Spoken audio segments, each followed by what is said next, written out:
Good evening, everyone. I hereby call this regular meeting of Nacogdoches ISD Board of Trustees to order. Let the record show that a quorum is present and notice of this meeting was posted as required by Texas Open Meeting Act. All board members are in attendance, and thank you for joining us. At this time, I ask Reverend James Irvin to give us tonight's invocation. Let us pray. Eternal God, our Father, we're so thankful for the opportunity that you have given us. We just thank you, God, for this district and for the leadership, for our teachers and our staff. And even as we meet on tonight, we just ask that you would guide our thoughts and our speech. Don't let us take one step without you, and may all we do serve to give you glory and honor. This is our prayer in Christ's name. Amen.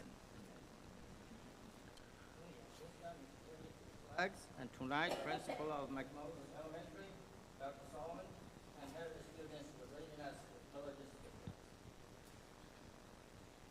Good evening, President Nearmond, Board of Trustees, and Superintendent Burton. We are very excited to lead the pledges tonight, but first, we have some awesome things we want to share. We won't take up too much of your time. We had the opportunity to go to take our fifth graders to Camp Olympia. It is a science camp, and we are sporting our student-designed camp t-shirts. So just put that plug in there. All right, and so I will have Ms. Greider come up and share a little bit about Camp Olympia. She brought her team members with her. This is Miss Tabby Smith, Miss Allie Grimes, Miss Jessica Collard. Y'all come on up.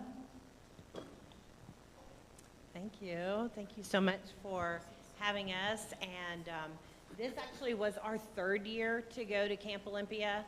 And they are an incredible camp that is located near Trinity, Texas.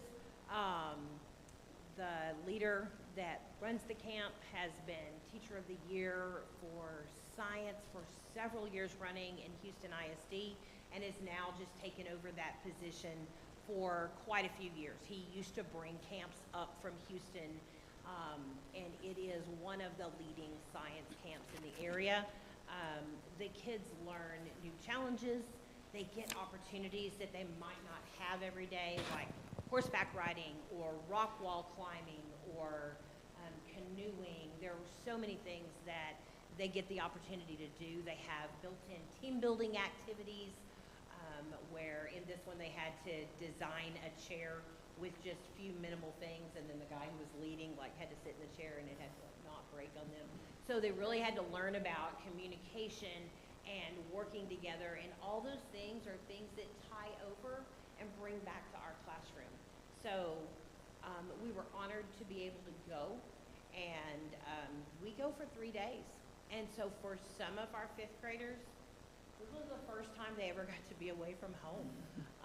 And so we want to thank the parents too for allowing them to go with us.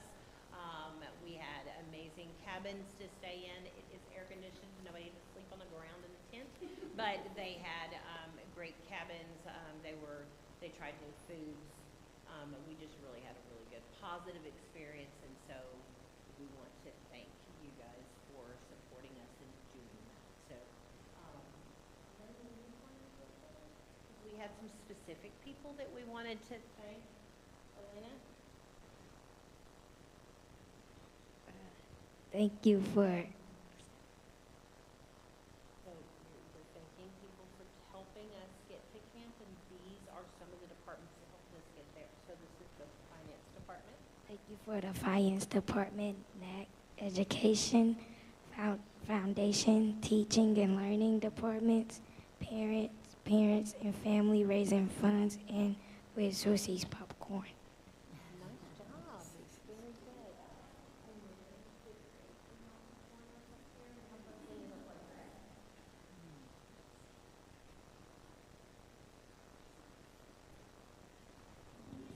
Very good. He's an honorary fifth grader.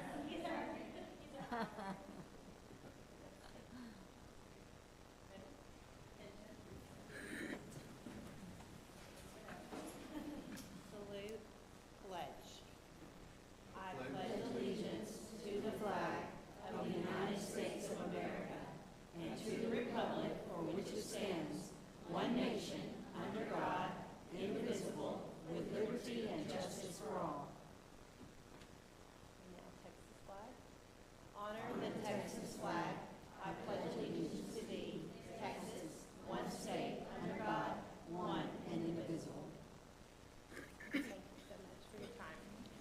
Dr. Great Solomon. job.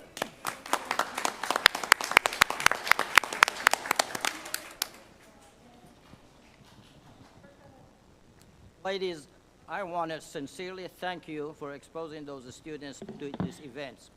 I'm going to take a few minutes and tell you something. When I was hired, about 2 years after I hired, I was new. So I made a recommendation to the district that take ninth grade students, with taking them to the airport, allow them to check their, bags in, and later on wait to take it off. So at least exposed to the airport how it goes. Because there are some people right now, 18, 20 years old, they hesitate to go to the airport.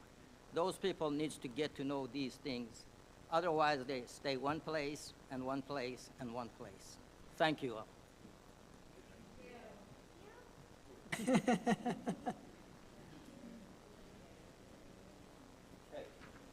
Now we are going to executive closed session. The board will now conduct an executive closed session to discuss items posted on our agendas pursuant to the following provision of Texas Open Meeting Act and as allowed by Texas Government Code sections 551.071, 551.072, 551.074, 551.076, and 551.129. No voting takes place in the closed meeting. Any action the board wishes to take as the result of discussions in closed session will take place after the board reconvenes into open session. Time now is 5:07. Thank you to all the teachers and administrators and parents and all the students from Mike Moses. We appreciate you all coming.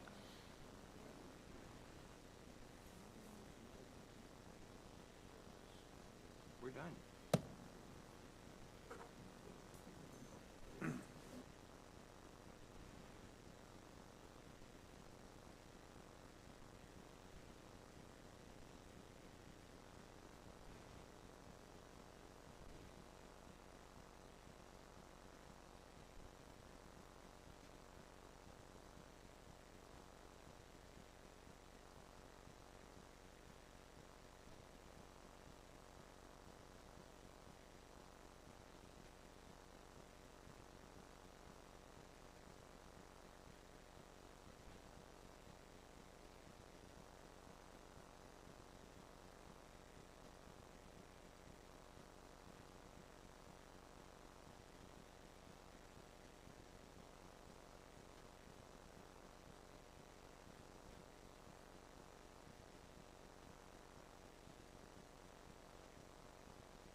Good evening, everyone. The board now is reconvening to open session, and time is 6:07 p.m. Please remember that items do not have to be taken in order as it has been listed. Thank you for joining us, and please turn your cell phones to the silent mode. At this time, we have recognition, and Mr. Les Linebarger would be in charge.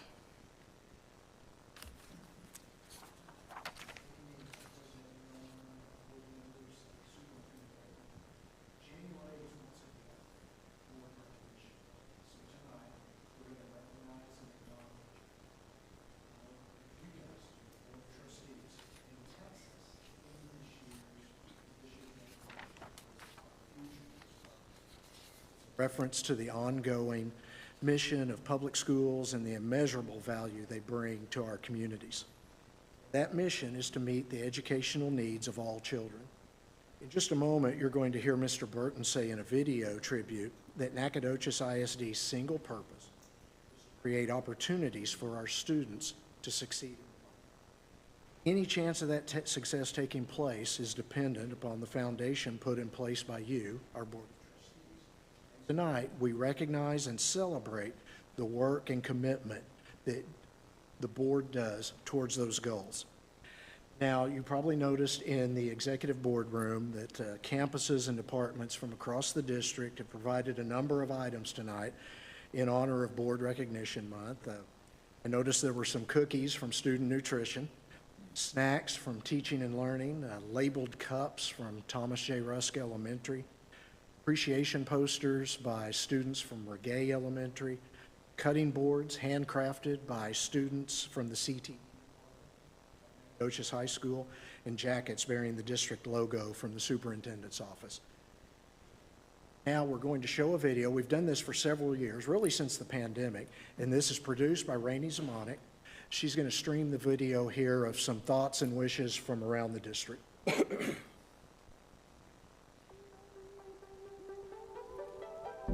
The mission of public school is to meet the educational needs of all children and to empower them to become competent, productive contributors, both to society and to an ever-changing world.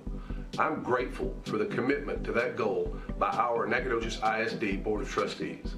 They provide the support, the backing that is required for everything that we do and allows us to be laser focused on student achievement in the classroom.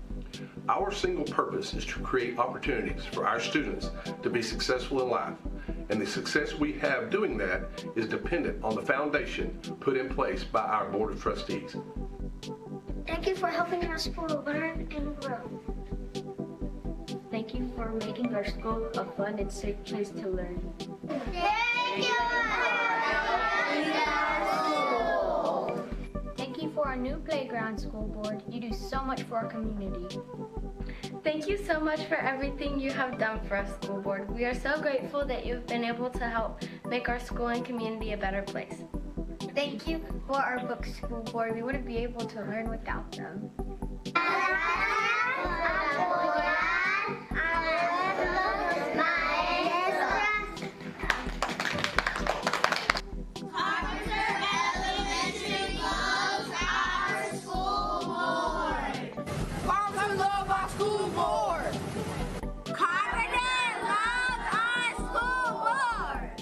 S is for supporting students.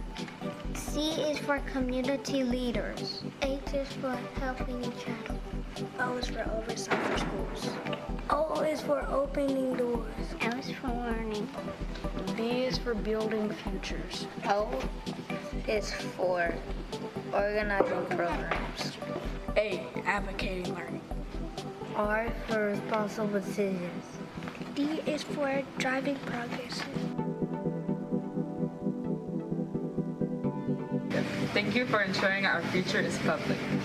Thank you, Nacogdoches ISD School Board, for all that you've done for me and everyone here at the school. Thank you, Nacogdoches ISD School Board. My name's Antonia, and I want to thank the school board for everything that they do. As just want to thank Neck ISD School Board for giving Marty Chumley the, supplies and the resources that we need to succeed. I'm truly grateful for y'all and everything that y'all do. We, the Marty Chumley Academy Trustee System, appreciate everything that y'all do for us. I'm Vanessa, a student from Margie Chumley Academy for Success. We appreciate everything that y'all do for us. Thank you for supporting our students. Thank you to our school board for sports and all the opportunities we have for our cheerleaders, our drill team, our pep rallies, and our wonderful staff. Thank you, school board, for working hard and helping us grow. Thank you, school board. There's a change being made, and I know it's because of y'all, so thank y'all. Thank you, NISD School Board. We appreciate you. Thanks for all you do. Gracias por todo su apoyo. Thank you. But the most important thing about Neck ISD School Board is you ensure our future is public. Thank you for making our school a happy place.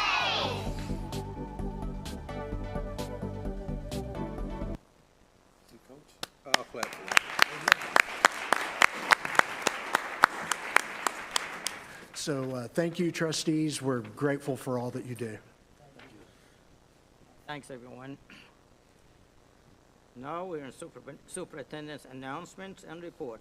Mr. Burton? Yes, sir. Thank you, President Nearmont. Here's some great news from Nacogdoches High School. During the 24-25 school year, Nacogdoches High School had 128 students receive honors in advanced placement or AP courses, up from 62 a year ago and 42 in 2023. Again, 128. Participation and performance in the AP program helped place NHS on the AP School Honor Roll for the 24-25 academic school year. Now here are a lot of numbers. 66 students at NHS received AP Scholar designation from the College Board, which oversees the program. 6 received AP Scholar with honors, 25 received AP Scholar with distinction, and 15 received the AP Capstone Diploma. 16 earned an AP Seminar and Research Certificate. The recognition includes current students and as well as the class of 2025 graduates. To receive the AP Capstone Diploma, students must earn a score of 3 or higher in an AP Seminar, AP Research, and on 4 additional AP exams of their choice. To receive the AP Seminar and Research certification, students must earn scores of 3 or higher in AP Seminar and AP Research. This is just indicative of the kind of students we have at Nacogdoches ISD. These students are talented and incredibly smart, and they are motivated and directed by outstanding teachers. This program continues to grow, and I'm so excited to see where it leads. 8th graders from McMichael Middle School were at Malcolm Rector Center for Advanced Careers and Innovation last week for a CTE showcase, an up-close examination of the career and technical education opportunities these students can choose from before they arrive in August at Nacogdoches High School as freshmen. And the CTE sales pitches come from some of those 8th graders might have listings, i.e. we are not adults. It's Nacogdoches High School seniors describing the programs and their own experiences. These seniors moved up through the CTE programs themselves and can also recall making their own visits to the showcase when they were 8th graders. Our CTE program continues to excel and grow, and we look forward to growing more and preparing middle school students vital for our district. Here is a fine arts update. 36 students from Nacogdoches High School earned all-region honors during the competition held December 12th and 13th at White House High School. 41 7th and 8th graders, band students from McMichael Middle School, earned placement in the all-region band during competition also held in December at Jacksonville Middle School. There were also so many examples last month of our choirs and bands performing during the build-up to the Christmas holiday. That served as a reminder of just how good these kids are and how their directors are teaching and leading them. As you know by now, we've rescheduled a lot of extracurricular activities tomorrow and Saturday because of the threat of icy weather this weekend. Even as we speak, basketball games and soccer matches are made up against our rival from the south, and Angelina, are underway at the high school. I won't even say the name of the team we're playing. But And the swim team heads to New Caney tomorrow for the District 16 5A Swimming and Diving Championships that were moved up a day because of the forecast. We will continue to closely monitor the forecast for the weekend. It appears the school day will be fine tomorrow, but we will have to see how much precipitation falls before we know if there's anything impacting next week's schedule. As usual, if any announcements are required, the district will contact parents directly through our automated system, and notifications will be posted on the district's website and Facebook account.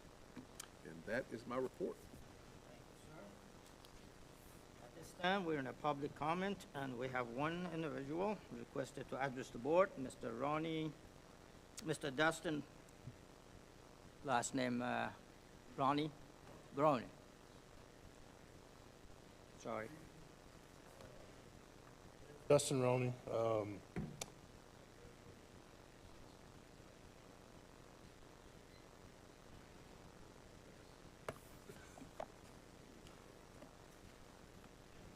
First off, thank you guys for letting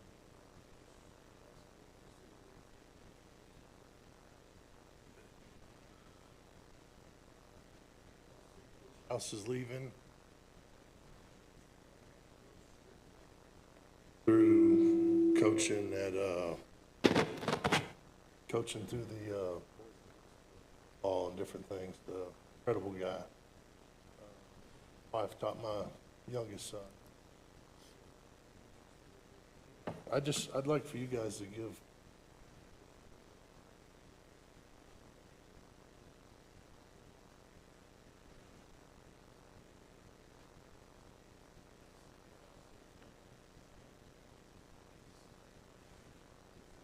possibly. Oh, I'm just kind of here to advocate for him and clear that. Let's appreciate it. Thank you, guys. Sir, thank you.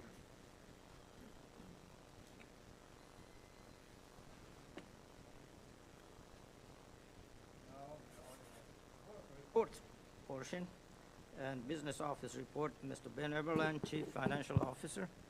Yes, sir. President Nearmond, Board of Trustees, Superintendent Burton. Before you tonight, all we have is our regular standard reports. Included in those are also going to be the donations that you will approve in consent. I'll go ahead and touch on those. Donations under $2,500. Nacogdoches High School received $200 from Christ the Savior Orthodox Church for NJROTC Feed the Hungry. And Reggae received $300 from Nacogdoches Rotary Club for lunch for the choir students. Donations over $2,500. Athletics received a $2,821 donation from Nacogdoches Dragon Athletic Booster Club for the softball sound system. Okay, sir. Any questions, folks? We certainly are. We are on a consent agenda. Unless removed from consent agenda, all items listed will be acted on with one motion. If there is a board member who wishes to discuss an item on a consent agenda separately, please indicate the agenda number, and we would be put aside for further discussion and separate vote. Are there any questions concerning consent agenda? I move that we approve the consent agenda.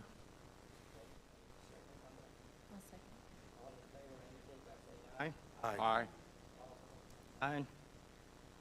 Okay, motion carries. Now we are on a discussion and action agenda. Item 1 is consideration of and board action on the superintendent's recommendation of professional personnel. At this time, I ask for a motion or a comment anybody has. I move to approve the superintendent's recommendation for employment of professional personnel as presented. Okay, all in favor, indicate. Oh, second. Okay. Can hardly hear. All in favor indicate by saying aye. Aye. All opposed, same sign.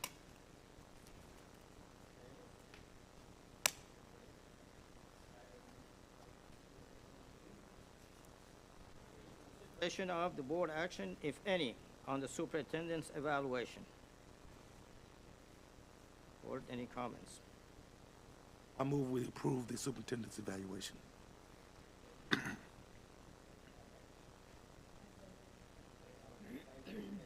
Aye. Aye. Aye.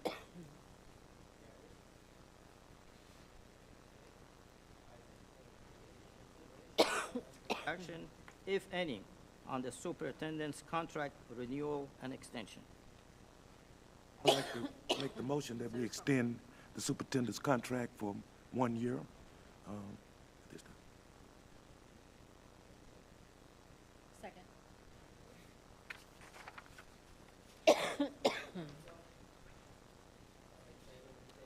Aye. Aye. Aye. Okay. Mr. Burton, congratulations. Thank you. Thank you very much. Item is item B, consideration of and board action for prize fleet vehicle purchase. Mr. Ben Eberlein. Yes, sir. President Nerman, Board of Trustees, Superintendent Burton. I'll be up here for the next three things, so I'm going to get comfortable. So what we have in front of you is a proposal to roll over 5 more vehicles. These are going to be strictly for our plant services. I've worked real hard with Miss Cindy to make sure we get what they need and also what they want. So in front of you, you'll see the breakdown. If you have any questions regarding the purchases, I'd be happy to answer them. Just to highlight for the public, the budgetary impact for this will be $25,000 this year. We're anticipating selling 6 vehicles. One we will not be replacing, and it will be sold off as it is. So if the board has any questions, I'd be, again, happy to answer. So we're getting rid of all of our classic cars. Yes, sir. I also provided the board with a list of the vehicles we would be replacing. Oldest one being a 1999 Ford F-250. And the next youngest one after that would be a 2003 Ford F-250. So put our employees in nicer, newer vehicles that can live up to the task of their daily work. So That belongs to the district, and they're putting out of a so-called use. Is that going to go for auction? the used vehicles? Yes. Yes, sir. Okay, any dates on it or public notice? Enterprise will come and pick them up. We'll have to sign over title to them, and they will then give us the proceeds of the sale. But Enterprise will be taking care of all of the auction and selling of the vehicles. And we're going to save a lot of money on repairs. That is the plan. Repairs, tires, new brakes. That is the idea. Yes, sir. Auction would be publicized in the local paper, so local people would. I'm not sure if they will publicize in a local paper. They will do an auction. I'm sure that will be available to the world. I'm sure they do online auctions. But I can get the specifics to the board if you'd like. But I'm not 100% they'll do an ad in our paper. No, sir. And I think, Coach, if I may, with this, we're kind of using them as a third-party vendor to conduct the auction for us. We, as long as we auction the vehicles off, we're allowing them to do that for us. They'll have more, people apply for that.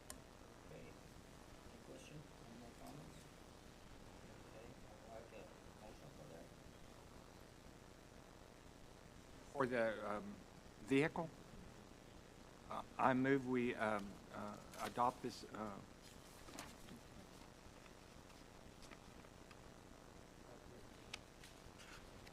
This board action for fiscal year 26-27.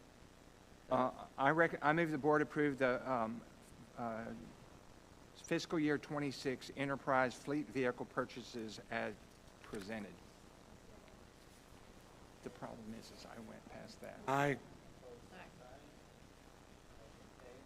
I'm an aye.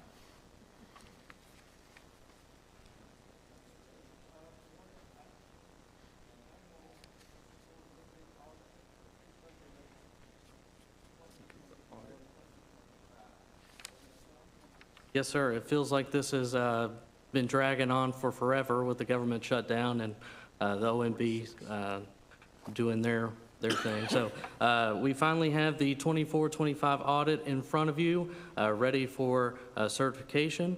If I could, I'm gonna call up my colleague from Crow, my good friend, and he has a presentation, I believe, and I'll let him take the floor, and I'll stay.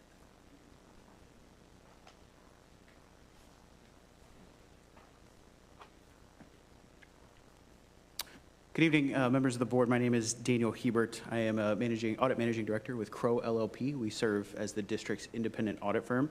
Here to go over the results of the FY25 audit with you.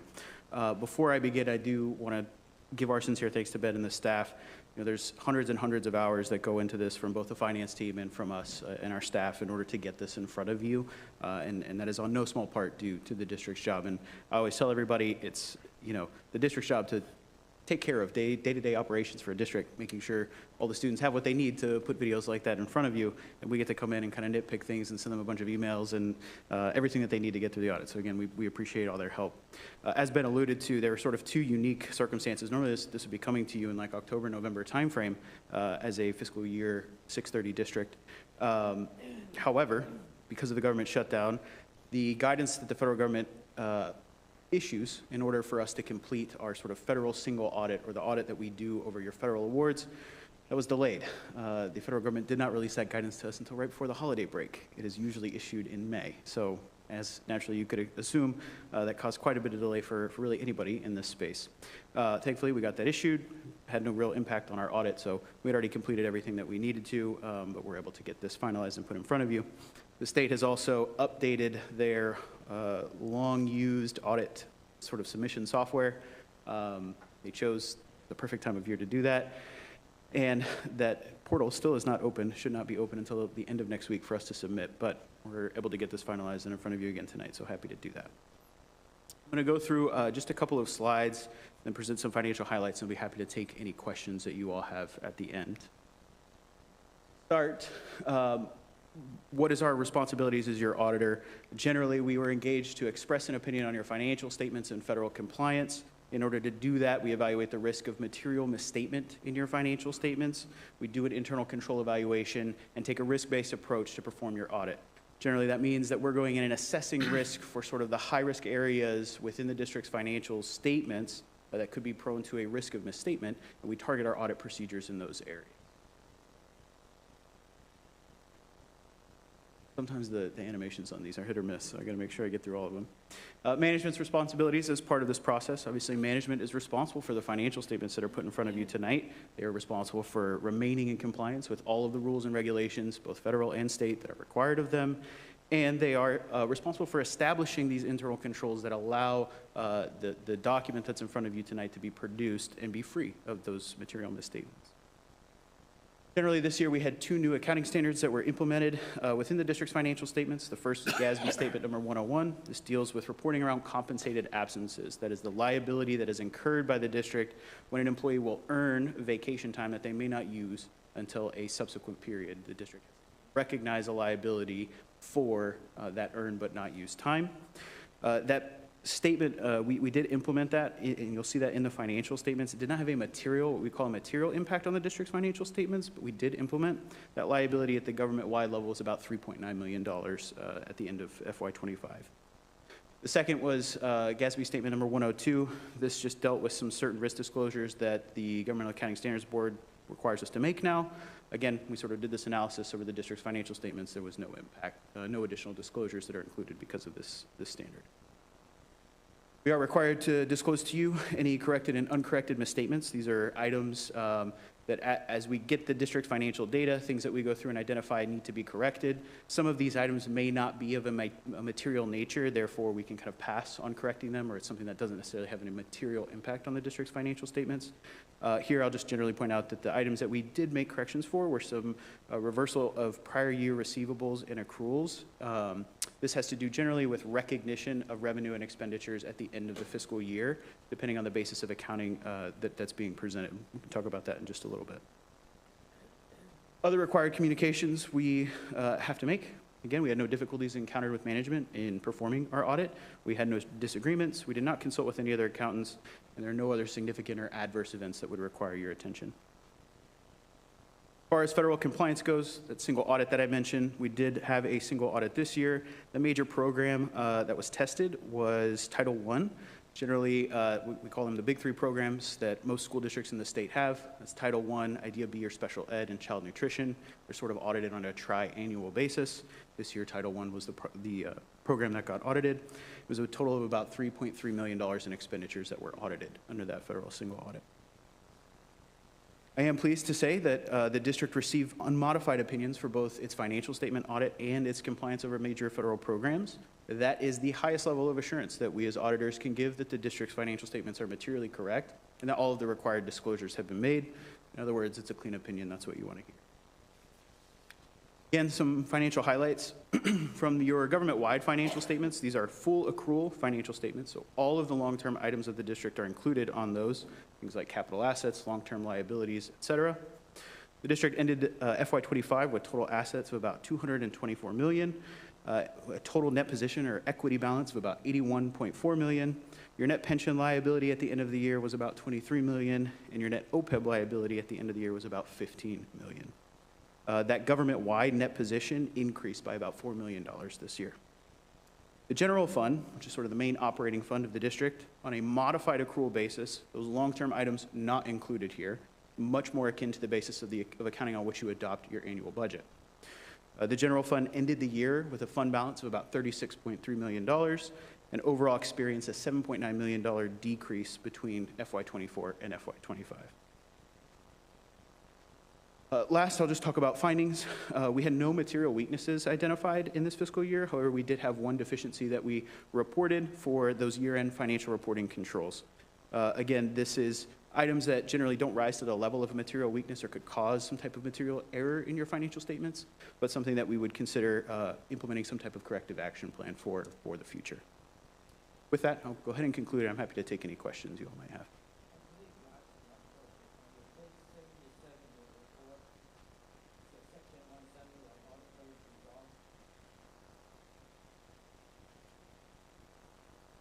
Back over here.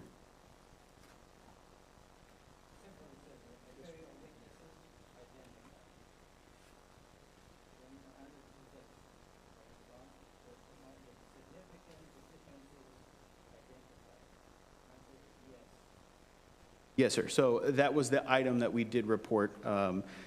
We also issued to the district a management letter that sort of details this finding and kind of what we call like the criteria around it and sort of what our recommendation would be to address it. Management also prepares a corrective action plan to kind of explain what they're doing, what they have done, or what they will do in the future to address that deficiency. Again, I point out here that this is specifically related to your financial statement audit, not necessarily the federal compliance piece of that, which is why in the second sort of box below that on page 77, we report no significant deficiencies as it relates to federal awards. Of course.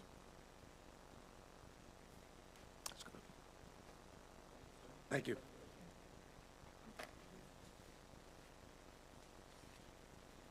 Thank you all. Thank you for waiting so long. Of course. Okay, item D is consideration of and the board action on the letter of commitment and resolution in the Region 5 ESC Food Service Co-op. And we have to approve that, Coach. Oh, I'm sorry. Yeah. Okay. I need a motion to approve the consideration of the board action on the annual school district audit for fiscal year 2024-2025. I move to approve.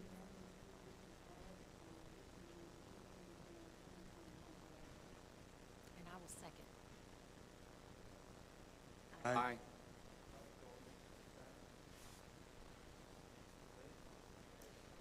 Added that I got my answer.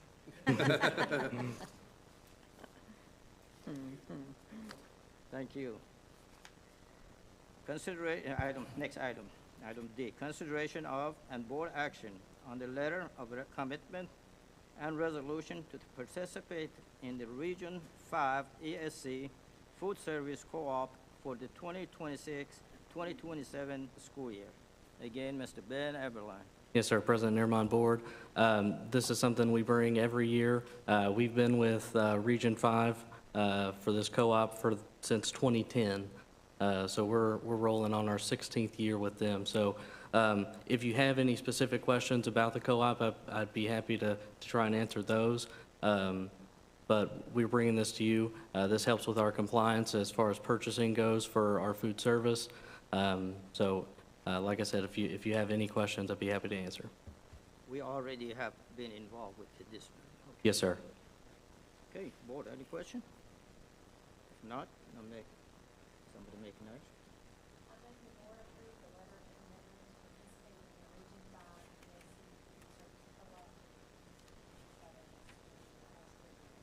Okay. I'll second the motion. Aye. Aye. Motion carries. Okay, finally, adoption of an order and notice calling on the Board of Trustees election for at-large District 2 and District 3 position on May the 2nd of 2026. Presenter is Mr. Greg Burton, our superintendent. Yes, sir. President Nirma, board members, this is for every year. Through statute, you have to actually adopt this order and call an election, and that's what we're asking you to do tonight, to go ahead and call that election for May, and that will be for an at-large position, the District 2 position, and the District 3 position, which is currently vacant. The information is there on your order, and we will the summary of when early voting and everything else will be taking place. Would any of them have questions? If not, I'll ask for a motion. I move the Board of Trustees adopt the order and notice calling a Board of Trustees election for the at-large District 2 and District 3 positions to be held on May 2nd, 2026, as presented.